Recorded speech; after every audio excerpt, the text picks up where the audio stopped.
Hello. Howdy, good morning. Good Hi. morning, Lou. Nice to see you. It was nice to see you in person. Yeah, it was good to meet you. All Howdy, good morning. All right. I'm gonna mute it now. Not down. Okay, there we go. All right, we are live on YouTube. And I missed it because I wasn't looking. I assume thumbs up, Jackie, that was Dr. Lou that walked in there. I see her shoulder. I think if I lean over, I'll be able to see around the corner of the frame. do you know what is that picture called when you move it around to the whole group? Like 3D or panorama? Panorama. My good. My gosh, that's a word I shouldn't forget because I think of panorama like I don't know, you live. There's a lot of panorama. Oh, that's true. That is true. Anyway, All right, sometimes so you stretch it and you try to see who the people are in the corner that are really small. Okay. this morning we're talking about security settings. I'm sorry, settings that will help your security. So this is for all devices. It's easiest, and I think because we are on our phones the most, to talk about security settings for phones. So first thing we're going to start with is I'm going to show you an article that I'll be sharing with you. And this really tied in, I just want to say you all are trendsetters because I'm thinking it was back in December that Medina emailed me asking about texts, security with text. Was it back in December? It was a while ago. Yeah. And so now finally, it's all starting. I had to really dig about stuff, but it is now finally showing up in all of the places that I look for information. It's just coming in my face. So this one here, 4 easy ways to make sure nobody can read your text. And we did go over some of this in previous class shortly after Medina had asked. And this is, I believe, a picture of an iPhone because you all have a blue bubble, right? Yes. Mhm. Okay. And Androids have a green bubble. And when you've got a blue bubble and a green bubble, the thing that we want to think about, and this is in text, that it is not secure. So if you are texting between phones, an Android phone to an iPhone to an Android phone, it is not necessarily secure if you are using your phone's just main text service. So, hi, Linda. She made it. If you are texting Android to Android, it's secure. If you're texting Apple to Apple, it's secure. So for now, if you're just using your like I said, your phone's main text system in an Android phone, I don't know if I have any Android. Oh, Amy came. I was gonna say I don't know if I have any Android users, but I do now. Oh, and Connie is an Android user. Yeah. Not And anymore. not anymore. Okay. All right. Mhm. And Look at me, I am Carlene. Oh, okay, that's right.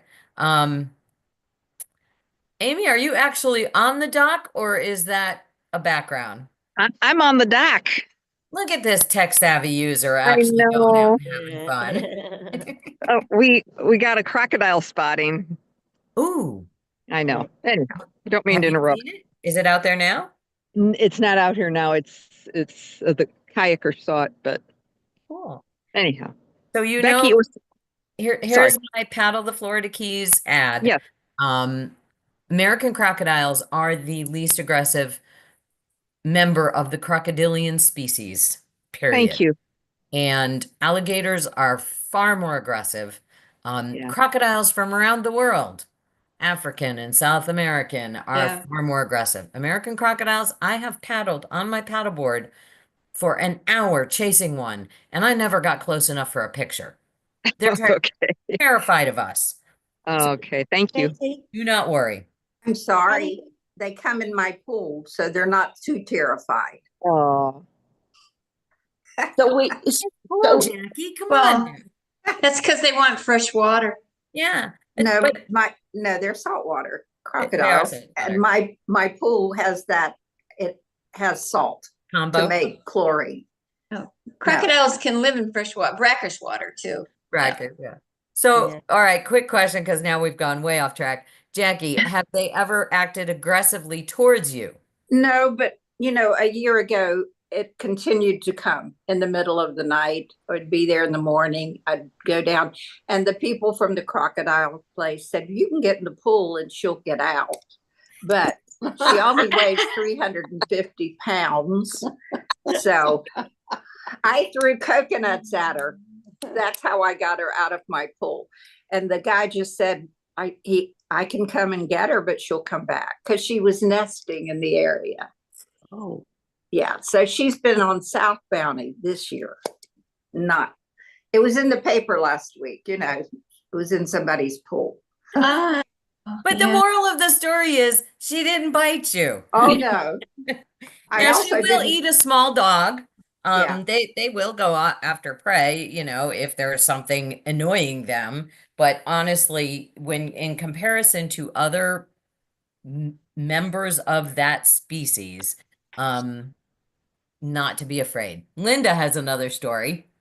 Well, we did have an episode here on the Bay a few years ago, Jackie will remember, where a crocodile jumped up and grabbed a dog off the dock. Mhm. Yeah, they will. They will. Yeah, that was in my neighborhood. Not people, though. No, not people. Yeah. Okay. so just to be clear, we here in the Keys, we have crocodiles and we don't have alligators. Correct. We have both. Except in Marathon at the Crane Point Nature Center. They have a freshwater pond back there, and there is an alligator in there. Yes. And then because alligators have to be in fresh. So if you've got a large body of fresh water, but that one's been there for a long time. I don't know if it's still there actually, because, well, they live a long time. This will all be very interesting in my tech tips notes. Hi, Gloria. Hi, Gloria. Renee and Andy. All right, so we got way off track, and we are talking. Go ahead, Linda. I forgot your name. She's raising her hand there in the audience. Amy. No, not Amy. Terry wants to talk to you. Oh, Terry. Oh, thank you. How do you tell an alligator from a crocodile? Oh, here we go. Go ahead. Do it. One you'll see after a while and one you'll see later. I'm sorry, I just had to do it. Any alligator crocodiles?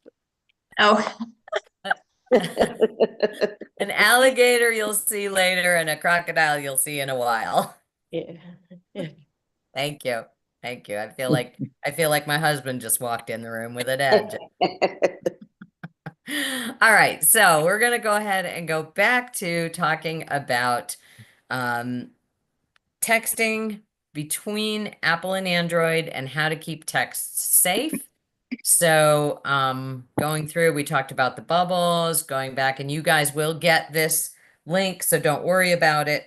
This is fairly it's a little technical. Talking about E2EE. Text messages are not protected, can be read, and here's who they can be read by: wireless providers, law enforcement agencies, and spies. I don't know if anybody in this room is a spy, so, just don't reveal yourself, but just note. You probably already know this. And like, good example of it is their postcards. So you know that if you send a postcard, whatever you write on the postcard can be seen by literally anybody who comes in contact with that card. So talking about, we're going to go a little bit further down and talk about how they're secure. Yes, they're secure. iPhone's encrypted end-to-end. Same thing with Apple, are end-to-end. And it talks about how you can tell, and even Apple can't read them. Same thing with Android phones. Using the Google Message app is what's installed on your phone. And you'll see that the bubbles are all the same color. and secure messages need secure backups. So, I mean, you can also be secure by not holding on to all the data you've ever created. But here's a couple of ways to be secure in between other people. One is Signal and one is WhatsApp. And this article is going to talk in great detail about the technology behind it. But just so that you know, that both of those, Signal and WhatsApp, and I use WhatsApp fairly extensively as of late. Yeah. Probably going to get off of WhatsApp and try Signal, because I'm from what I'm reading from the super duper tech experts that Signal is even more secure. I have not tried it yet, so I cannot vouch for it. So is there anybody in the room who uses Signal? No. Okay. I've been playing with some other forms of communication as well. Some very secure email. Proton is one, so I got myself a Proton account. That one is super. Betsy, we use Signal, sorry. You use Signal? Yes, Okay. our niece decided to use that. She told us because she thought it was safer than WhatsApp. Yes, and that's absolutely what I'm hearing.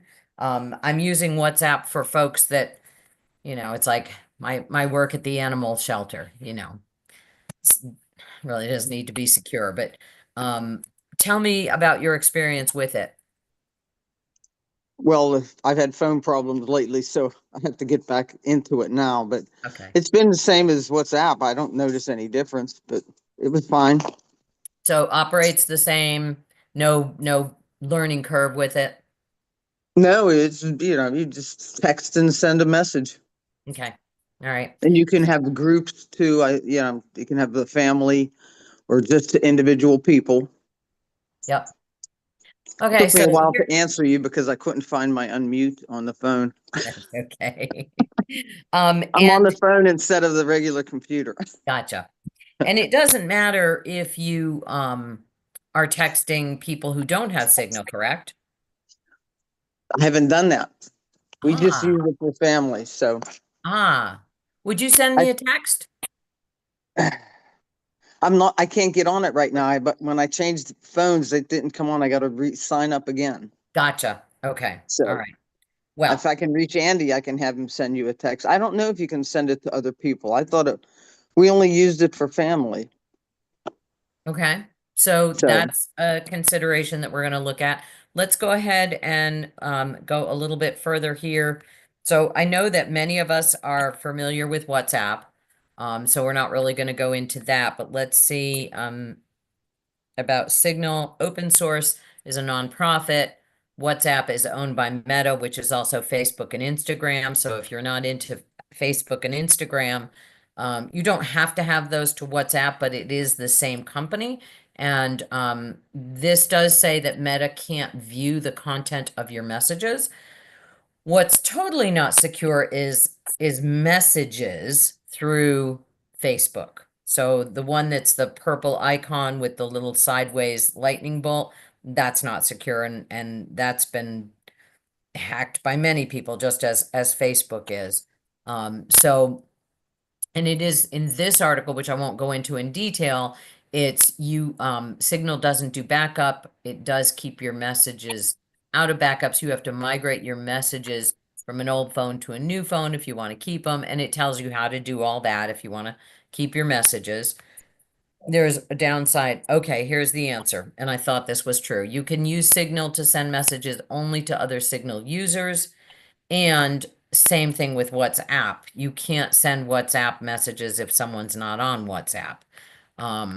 So let's think about those two in terms of sending communications and things like that.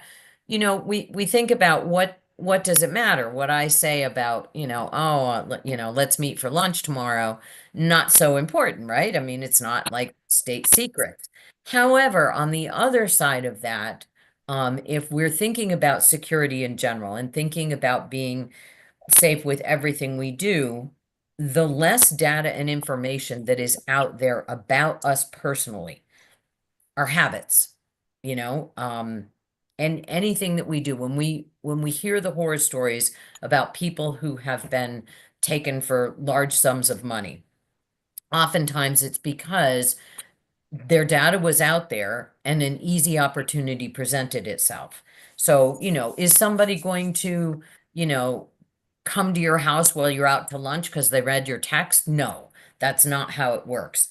Most of the time, all of our security and data concerns are large group data. We're talking about we're in a hack that a bunch of information from a bunch of people was taken through the dark web. But then what happens is that information then gets sold to companies that want it for other things. And when I'm saying companies, I'm not talking like Home Depot and Target and, Bank of America. I'm talking about large illegal companies that are using that data, for instance, in the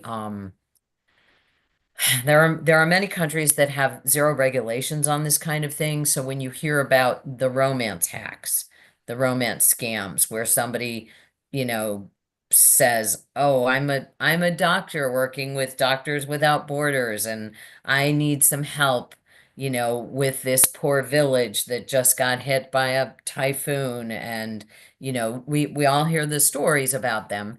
Why do they work? And you think, well, I'm smarter than that. And I look at everybody in this room and I say, you all are smarter than that. Let me tell you what happened to my 34-year-old nephew just this Friday. He was on his way to work. He got a phone call. The phone call said on the identification that it was from the Hall County Sheriff's Department. He used to live in Hall County just up until 2 months ago. The person on the other end of the phone told him that he had a warrant for his arrest because he didn't show up for court regarding a child custody case in December. My nephew has no children, for one thing. He's 34. Now, his brother he's a tech security expert. So, like, this family has lived with tech security for a long time. And still, and my nephew's usually fixing his mom's phone, so this is not a person who doesn't know what's up.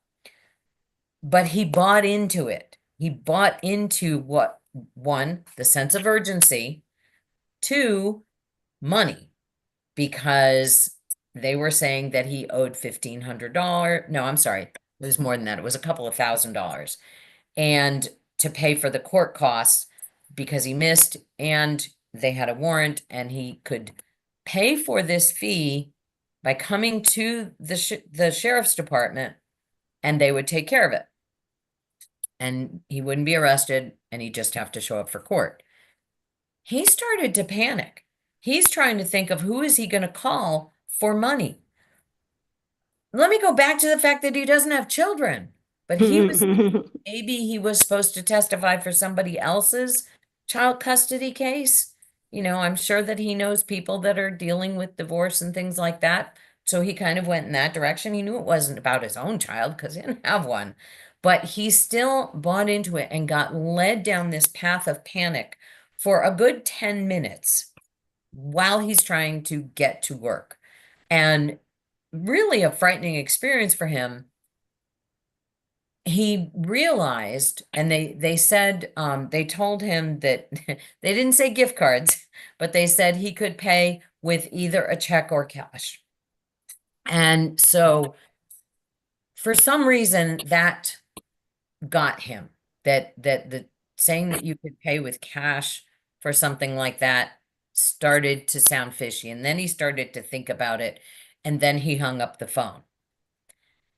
He told the story to another person, a 70-something-year-old man who owns a major corporation. That man also got a similar thing from a police department. Look at the phone. It says so-and-so sheriff's department. And they were told to go to the sheriff's office. Well, he did. This older man went to the sheriff's office, walked right in, and reported the scam. He knew what was happening, but he also bought into it initially.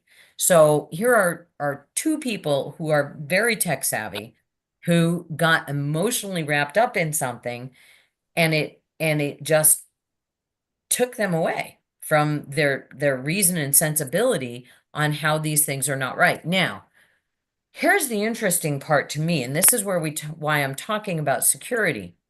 In both of these people, the caller knew enough about the person they were talking to perpetuate a story that seemed believable.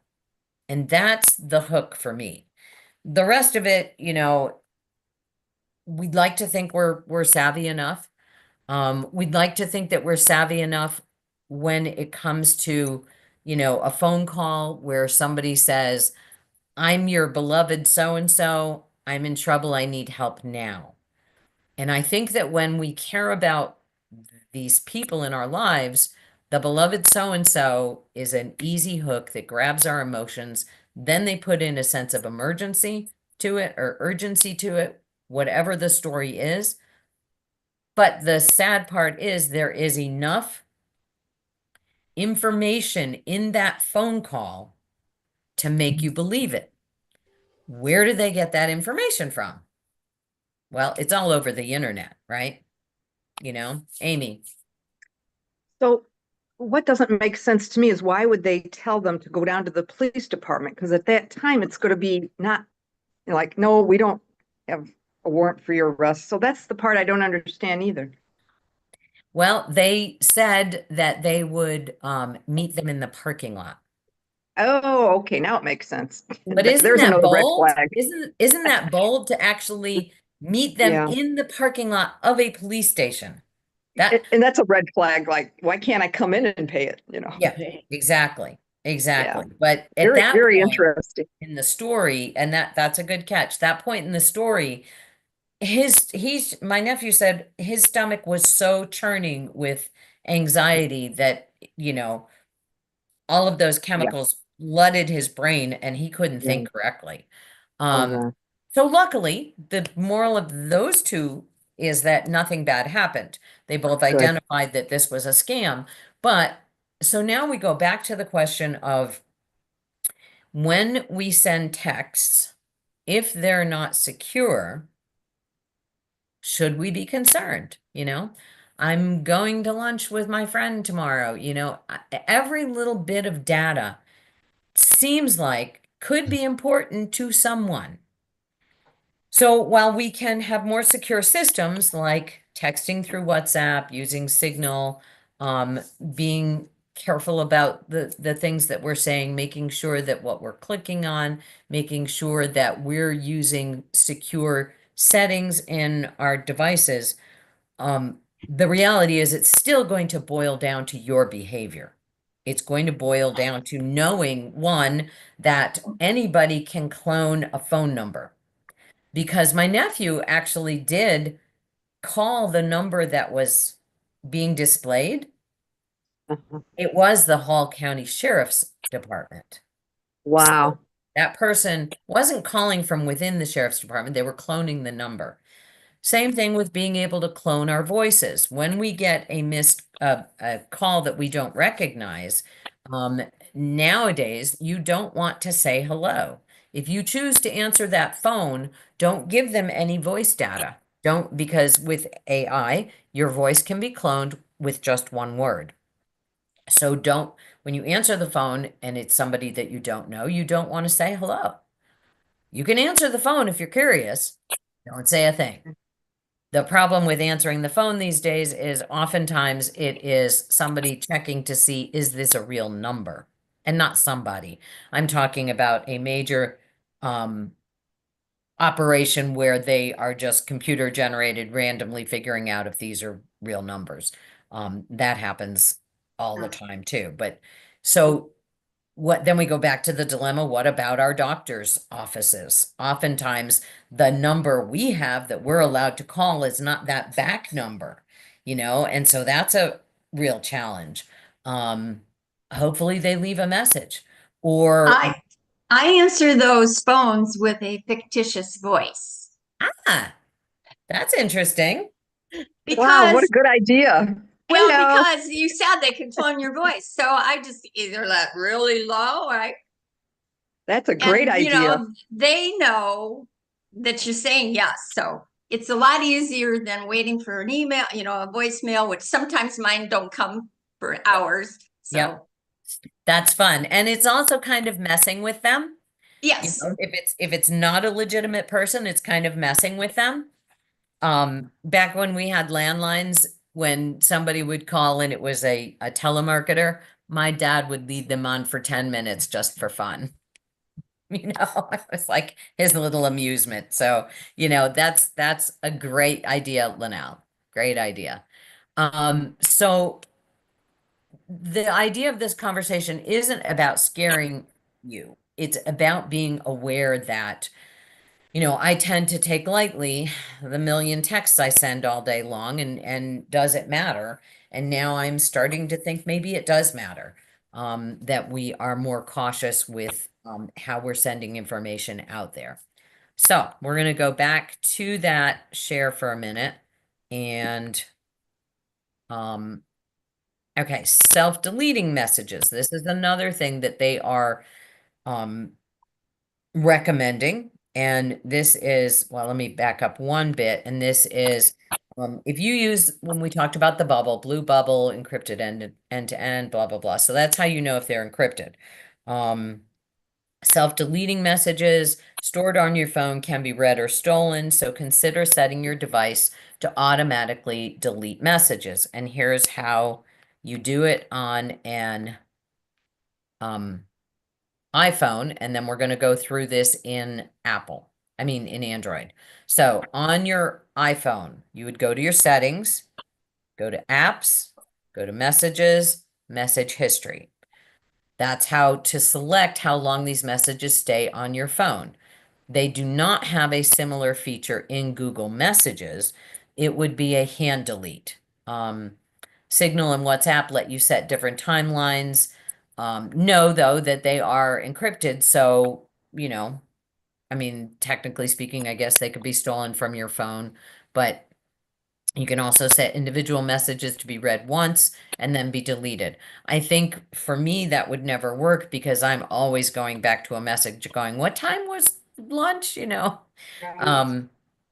Going to keeping your phone up to date. I can't tell you this enough to make sure that security updates are up to date. Also, it says face and fingerprint scanners that quickly log you in can sometimes be tricked. So learn how to temporarily disable them. On an iPhone, press and hold the volume up and the lock button. When the option to power off the phone appears, press the lock button again or tap cancel. On Pixel phones, you're going to press the lock and volume up keys and then tap lock down. So remember, you don't have to memorize this. I'm going to send it to you so you will be able to look back and play with it yourself. Protecting your privacy isn't paranoid. People aren't intercepting your messages all the time, but knowing that it is possible and that you probably want to protect yourself from that, knowing how to protect yourself from that, should you decide to go that route in the future, is a really good idea. So, any questions about that particular thing, just about texting? Nope. Okay, good. All right, so the next thing I want to go to is looking at our settings for security. So I'm going to start with Android because I don't have Scott's phone. He's not here. So with Apple, it's going to be looking at his old iPad. So, and just so you know about this, I know that most people in the room are Apple people, but things cross over anyway. So let's look at security and privacy is what it's called on my Android phone, security and privacy. So if you're not familiar with that, and actually we can do this concurrently. Go to his settings, and scrolling down. On Apple, it's called privacy and security. On Apple, it's a blue thing with a hand up like this, and it's at the bottom, like and this is on his old one. Correct me if it's different on other iPhones. But you've got Open settings. general, and then you go all the way down past control center, display, wallpaper, blah, blah, blah, and go down to privacy and security. It's before App Store on your settings. And I'm going to tap on that. All right. So on this one, on mine, and it may be a little bit different on yours as an Android, but this is a Pixel, is security and privacy, and it says looks good. I've got a green check mark and it says see alerts. And privacy controls review app with background location access. So number one, location. How many people have location access on? Morning, Louise. I do. I use location access. I'm on my way out. I'm on my way out, Betsy, but I heard you talking about location settings in the Yep. security. Yeah. So with location, a couple of things. One, for some things you need location access on. You can't use your navigation without it. You know, you have to know where you are. So, and particularly if you connect it with your car, and you're navigating with your car because you're using Bluetooth or plugging into your car with your phone, you're going to need that. But many, many, many apps ask for your location. Why do they want your location? Things like, let me just look at Scott's for a minute. Why would Apple Music want my location? I don't know, but that's not theirs to have. That's not their information. And so what I'm going to do is I'm going to make sure that the apps that don't absolutely need location don't have it. Camera. Why does my camera need location? I allow that on my camera because when I want to find a picture, and I have no idea where that picture is because I can't remember what year it happened. And actually, that's why I'm looking for it, because I want to remember what year I went to the Adirondacks instead of going to Minnesota. I can go to Google Maps. I can I can go to my pictures in Google. And on my pictures, there is a folder for maps. And I can go to the Adirondacks and it will show me all of the pictures that I took in the Adirondacks. Then I can just go right there. So what am I talking about? When I go to my Google Photos, and then I go to Collections under Google Photos, I'm in Collections where it does groupings for me. It does albums here as well, but these are ones that are generated by the app itself. Very useful. People and pets on this device, documents, albums, but then it also gives me places. When I tap on places, and it sorts them all out, it's already put them in places, but I can also just tap on the map. And when I tap on the map, you can see there are these blobs. And those blobs are places I've taken pictures. So all of those pictures are in this area. But if I move my map, and I'm going to zone out, I'm going to go up to New York and Vermont, and I get up to New York and Vermont, and I can see there's some more blobs. All those little blobs there are the places I've taken pictures there. So now if I tap on a blob, it's going to show me a picture here. And what it did down below is it shows me a lot of the pictures that I took in that region. And right away, it tells me this was September 1st, 2021. And there's a picture of, let's see, a place that we went hiking and a place that we went paddling. And here is a picture of Scott going across Lake Champlain to Vermont. So that's what I was trying to figure out was when did we go to Vermont? And I've got pictures of the lake. Why did this happen? Because I allowed the camera location access. So it's been really helpful for me because we travel a lot. And when I get all of our paddle trips mixed up and confused these days so that I don't remember which trip was where or which hiking trail was where, and they all start to blend together because we have so many of them. Shut your We are mouth. in the flesh. So I really enjoy that feature. It's a great way for me to organize my photos. You might not need that. And so don't turn on location access on your camera. It's a choice. And that's the most important part of this whole conversation with settings, is that all of these are choices that you make based on your needs, your lifestyle, and what you want out of your technology. Joyce. Apple has a choice. I have a choice of while using, and Yeah. that's what I Yes. have on most of them. Yes. And that in Android, for the most part, yes. Some do not. Some are kind of obvious, like using Google Maps or Apple Maps or any of the navigator ones. You know, some do and some do not. And I don't know for sure on that one, but I know that I have gotten that message on some apps where it's not a choice. It's they don't give you the choice of while I'm using. It's on or it's not on. But that's the important part about reviewing your settings, to make sure that, oh, for this one, how does it go? Is it a choice that I can make? And how do I want that choice to go? But that's a good point, Joyce. Terry, is your hand up? Yes, it was. On Apple Photos, I go to Photos, and sometimes I'm looking for something, it highlights it. Okay, I put in their Joy Center, for picture on their photos. And then it highlights anything that said Joy or Center.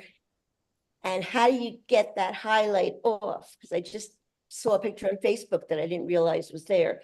Do you have to read where it was and go back and find it? Do you have any idea what I'm talking about? It has. Okay. Okay, so I'm on Scott's Apple Photos, and Type in a topic. let's see, if I go to favorites, for instance, Yeah. and I'm looking at a picture. Okay, so now I'm on the picture, so I'm not sure where you're talking about. There's a highlight.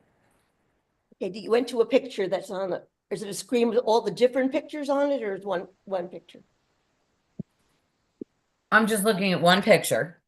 Okay. I don't know. Or maybe it was only when the words were there. That's right. If the picture said Joy Center on it, it went to that.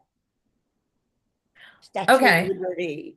Yeah. So I maybe. think what you're talking about is when you, hang on, let me go back to library for all of the pictures.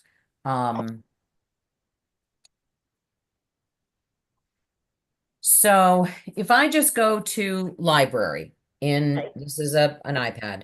If I go to Apple Photos and I'm looking at, this is just all of the photos, right? Right. So now from here, tell me what.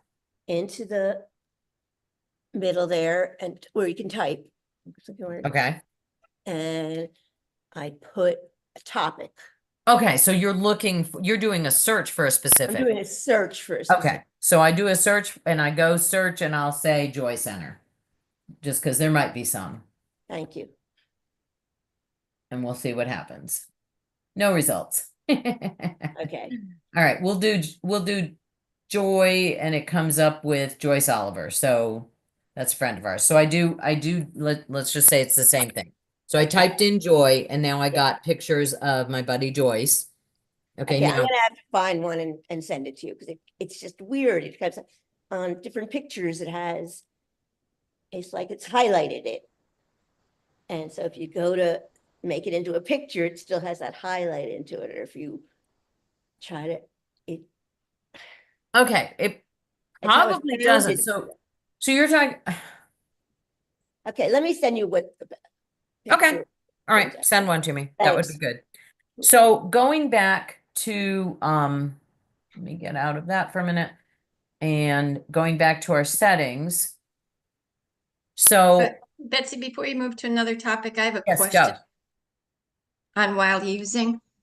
When maybe you don't know, in Safari, you may not close the window. The window is still going to be open.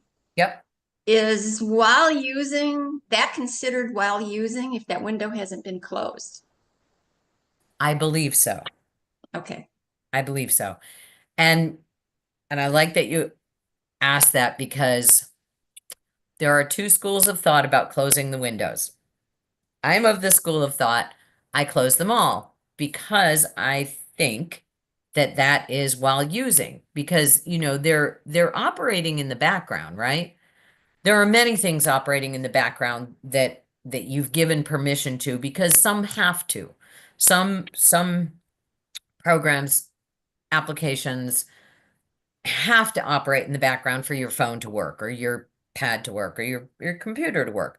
Those are things that we don't need to bother ourselves about, because if we don't have them running, the device we're using doesn't work. So there's many that are sort of hidden. Not that you couldn't get to them if you didn't want to, but they're hidden so that we don't mess with them and stop the phone from working and then wonder what the heck happened. But that being said, let me open his up again, with something that is open, and you're talking about, let me just go to, I'm going to swipe up on his iPad. Oh, this is such a rare moment. I swiped up on his iPad and he only had one thing open. I don't think so, because I just opened things. Let me go back to this, swiping up. Interesting. Okay. My husband absolutely hates closing all his windows. He thinks that it's a waste of time and you shouldn't have to do it and it's not important. And that is true.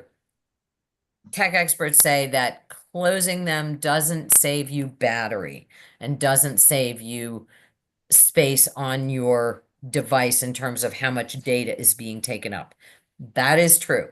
And the reason why I close mine, one, because I'm sort of a little crazy when it comes to things being clean.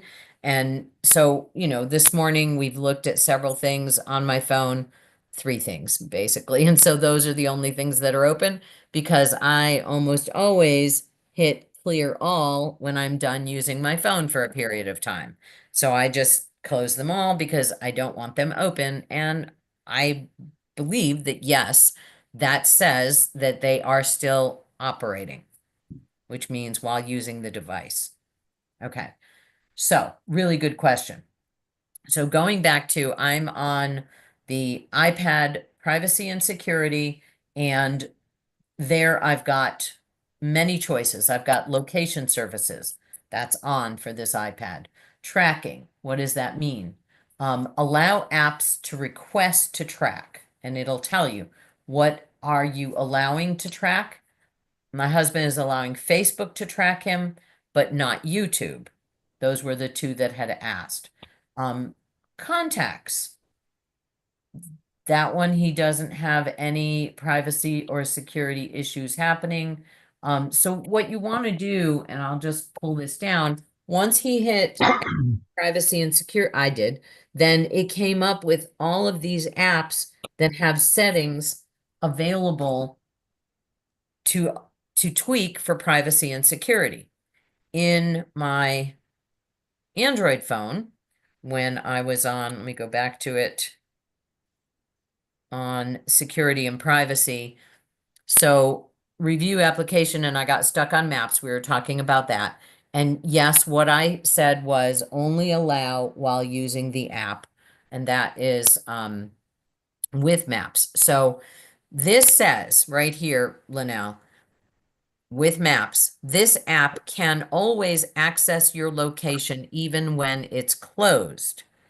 Some safety and emergency apps require access to your location in the background to work as intended.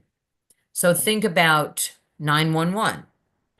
It used to be with our landlines, when you called 911, they immediately had access. They knew where you were. You want them to, because you want them to send the ambulance, the police, the whoever. so that they have your location. That's the 911 system that's built into landlines. Same thing had to happen with cell phones in terms of being able to access where is this person, being able to find that person if they were to make a 911 call and couldn't speak. So this I have, like I said, I've got it set to allow only when using the app. And it says see recent location usage. So I can tap on it and it can show me exactly timeline of when apps used my location in the last 24 hours. And you can see it's maps, Google, maps, Google, maps, Weight Watchers, apps, AccuWeather. So yes, I do allow AccuWeather too, because and do I have to? No, I don't have to, because with AccuWeather, I can just type in where I am and find out what the weather is right then and there. The thing is, I will also get alerts through AccuWeather if there is severe weather coming. So, you know, I can leave the alerts on all the time. I can turn it off when I think there's bad weather coming. I mean, I don't know. Maybe if I lived in Tornado Alley, that would be really a consideration. I don't. So for the most part, the only thing that is tracking me all the time is maps. It's kind of logical. Joyce. Okay, so I just, one of the things I'm always afraid of is my contacts. I don't want others to have access to my contacts, partly because I do things like in the notes, I may put down somebody's entry code to their door if I need to get into their house. So I Good don't like idea. that. So I went through to see, and to my horror, I saw that TikTok, which I've used once, has access, their default is full access to contacts. You have the ability to write down none. But I mean, like, I was horrified. Yep. Thank you for finding that example. That's a perfect example of one. It's like, oh, why does TikTok need my contacts so that it can connect you with friends? But that might not be the reason why you go to TikTok. You might be going to TikTok for an entirely different reason, or and just know, because some of you, I can see your brains are going, I don't use TikTok. I'm never going to use TikTok. I don't care about TikTok. This goes across for anything, you know, any social media, any website that you go to, any of those things where you're downloading an app and it has the ability to connect you. And that in a nutshell is what we're talking about here, just simply in sharing information. We haven't even gotten into the depth of security and with settings. So hold that thought for a minute and know that this applies across everything on all of your devices. And then Medina, I'll get to you real quick. So app security, Play Protect scanning is on. So most of you have App Store. I have Google Play to download any apps. Play Protect is something that Google uses to make sure that their apps that they're quote unquote selling you. No, we're not buying most of them, but the apps that they have available that you can download, that they have scanned and vetted them to make sure they're okay. Apple, with their App Store does the same thing. And they've been fooled. You know, there's been some breaches with that. Some app developers have gotten through, you know, bad actors have gotten apps through. But for the most part, you are relatively safe. Device unlock. You know, are you using your face? Are you using your fingerprint? Are you using your passkey? Are you using a shape of symbols? Account security. That's has to do with my Google account because I have an Android phone. Device finders. If we're using Find My Device, you know, that is another really good reason. If I can't find my phone, then I'm going to go to my watch and go, all right, where did I lose this thing? And I'm going to tap the thing on my phone. And then that's going to make the light flash and it's going to make a sound happen. Even if all of my volume is off, I can still find that phone because I've got it set up so that I can find the phone. It's so useful. I lose it all the time. So system updates, making sure that systems are updated at all times. Privacy controls, review app with background location access. And so that's, talking about what we just talked about with maps, which is the one I use the most. Manage device data about ads, Health Connect, camera access, microphone access. Do I allow microphone for certain things? Yes. If I need it, yes. If I don't need it, no.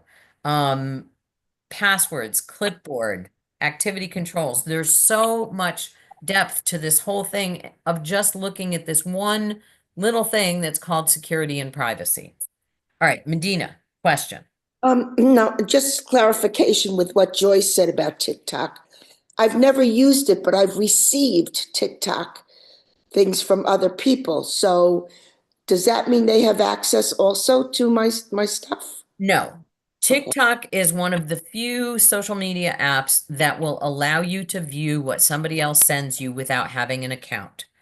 Because oftentimes I will be, reading an article, a news article somewhere, and it will have a link to somebody's TikTok thing, because that's where they posted their thing, because that's where a lot of people only get their news and information. And so you can click on that link, and I think, not 100% sure, but I think, let's just say I'm reading an article in Time magazine on my phone, and Time includes a TikTok of the Super Bowl halftime show. Okay. So while I'm reading that article in the framework of Time magazine, they've embedded it so that I can watch it through them. I don't have to open the TikTok app to watch it. Now, TikTok is going to, I think, part of the agreement also, because oftentimes it will say watch in the app. So, TikTok wants to gain more users, so it's going to try and drive you to getting the app and getting an account and all of that. So, but you don't have to. If the agreement doesn't exist like that, and I'm making an assumption that this is an agreement between Time and the use of TikTok's information. If they don't have that agreement, and I've come up against this where it will only allow you to open it in the app, I go, I don't want to see it that bad. My choice. I don't have to see this. But that's an excellent question. But with any of the things that you do have, I think Joyce is 100% correct that being really careful about allowing contact access is important. Do I want my phone to have contact access? Yeah. I don't know any phone numbers anymore. If I'm going to call somebody, that's how it's going to work. Same thing with text messaging. So contacts, text, email, and phone. Yes, those 3 apps aren't going to work if you don't allow contact access. Is this not going to work the way you expect it or want it to work? Could you just use this as a phone and have a book and have all your addresses here and put them in?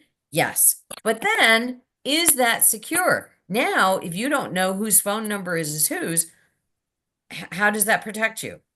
Now it's all a strange number. So there is a certain amount of payoff with this security and convenience that we have. Remember when we used to be able to keep people's phone numbers in our head? Yeah, I know. Those were the days. We were much younger then, though, Medina. No, but Our brains weren't so full of all this important information. Terry. there's always a list or somebody asking the question about, you might remember your friend's phone number, but you might not remember, I don't know. I don't like comparisons to getting old, but where your shoes are or where your color socks you have on. And but it was really funny because until a few years ago, well, actually till my mom died, there were very few of my friends or family that lived up in that area anymore. Families of them, very few that lived in that same area. But it was funny, anytime we had, not even just a reunion, we just came back to see our parents, and you know, with our kids and everything, and met people from back then, you'd always have the same places you talked about and the same things. It was like social media before there. Yeah, but I mean, but what I started to say is about the sharing of the different things. Like, you have so many times I'll put in my phone, I'll say, oh, just easier, just put your number in my phone and I'll know, you know, that it was Betsy that I met at the Joy Center. And Yeah, there's so absolutely. many things that make it insecure, but help your memory. So there's got to be a better way to put them in there. Like, I don't know, you know. Well, I don't think there's anything wrong with that. But I do think that what we're talking about right now, in terms of who you give access to your contacts, creates that security to the best of our abilities right now. When I look right now at, let's say, I'm going to look at mine because mine are probably going to be somewhat different from Scott's. When I look at my apps, I am going to go to my Play Store. So this is a slightly different route for Android folks. And I go to, you know, the Play Store icon right there on my phone. And then once it opens Play Store, it gives me a whole bunch of information I don't care about. What I want to do is go to my icon, my little picture of myself there, and I tap on that. And then it gives me a menu. And I'm talking to Android folk right now. Manage apps and device, notifications and offers, payments and subscriptions, Play Protect, library, bunch of other things. But I mostly go to manage apps. So I go to manage apps, and it's first thing it tells me is no harmful apps found. Last time Play Protect did a scan was at 3:16 a.m. Next thing it tells me is all apps are up to date. Last time it updated was 3:19 a.m. So it did a scan of all the apps and then it updated whatever apps that needed to be updated. So I have automatic updates happening in the background all the time. And then it has a blue, so that I know that's a link, and it says see recent updates. So when I go to recent updates, it tells me on this particular device all of the recent updates, and I can look at it in great detail. I can sort them by recently updated, by name, by most used. I can choose how I see it. Let's just look at Google Calendar. It was recently updated. And then what it has below that, when I tapped on it, was what's new. So it gives me an opportunity to discover with my app what things that they did with that update. Why do I care? Well, because one thing I want to know is, did it update security? You know? So, and this is the exact same thing you're going to find if I were to go through Play Store and just look for Google Calendar.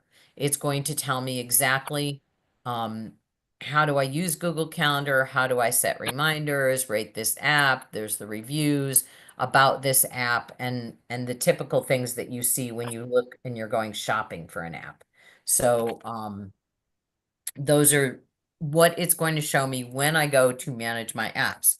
Let me go back to his. When I go, and we're almost out of time, when I go to the App Store, I've gotten on the Apple, I've gotten out of security and privacy and security, and I went to App Store. On here, obviously, I want to check on the App Store. App updates, automatically install new app updates. You make sure that that's checked off. In-app content, it says automatically run apps in the background to download content before you first launch them. So yeah, if you have an device and you are going to have an app, you want to have the information from the app before you actually start using the app. So he has that on. Video autoplay is on. Reviews he has off, which means that he isn't being tagged by the app developer all the time to say, write this review, tell me how you like this app. It can be so very annoying. And then he also has checked offload unused apps. Automatically remove unused apps, but keep all documents and data. Reinstalling the app will place back your data and the app if it's available in the App Store.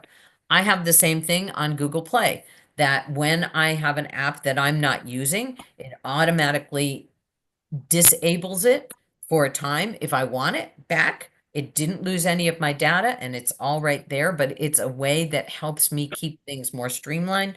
Both companies do the same thing. So in whether you're doing Android or Apple, I'm going to wrap this up pretty quickly. One of the things you want to make sure that you are always getting automatic updates for all of them. In your devices with security, I want you all this week to look at your go to settings, go to security and privacy, or privacy and security, whichever way it's called in your device. And then I want you to start looking, just tap on the line, each of those things that is in that folder called privacy and security is a feature. It's either going to tell you something about it so you know how it works, or it's going to give you choices about it, depending on what it is. And you want to familiarize yourself. It's huge, and it's not something that we can even cover in this short class. But knowing where it is and knowing that it's there and knowing that there are things there for you to tweak to make it more secure for you are really good for your security. Medina and then Dr. Lou. Yeah, I've been playing with it while we're talking. And I came to contacts. I have 799 contacts. I don't know 799 people. Yesterday, I was calling somebody from my car, and I've got the phone on there and it's, hands-free. And I was trying to find this person. Well, I have a lot of people with C names. Scott's sitting in the car. He goes, I'm pretty sure you don't need Cafe Mocha's phone number anymore. I'm like, I might. Right? You could I'm have like, used it last week. I keep a lot of things clean in my phone. My contacts, yes, that's something that I haven't played with in a while either. I do, and I'll just admit, I do keep dead people in my phone. When their name pops up, it just reminds me of them, and I have a nice little thought memory about them. So I keep their contacts in there. I just deleted 2 dead people. Gotta go. See you next week. Boys. Bye, Martin. But I keep dead people. But no, I don't need Cafe Mocha, and I should go through my phone, and I will. Lou, unmute yourself. I didn't have a question, but do you know why a man is smarter after sex? It's because he just got unplugged from a know-it-all. Alrighty then. I guess we're going to end on that note. Thank you, Lou. Hi, Lou. Thank you all. Thank you. Thanks, Betsy. Have a It was great good hugging day. you last week. Hi. Yeah. Hi, Gloria.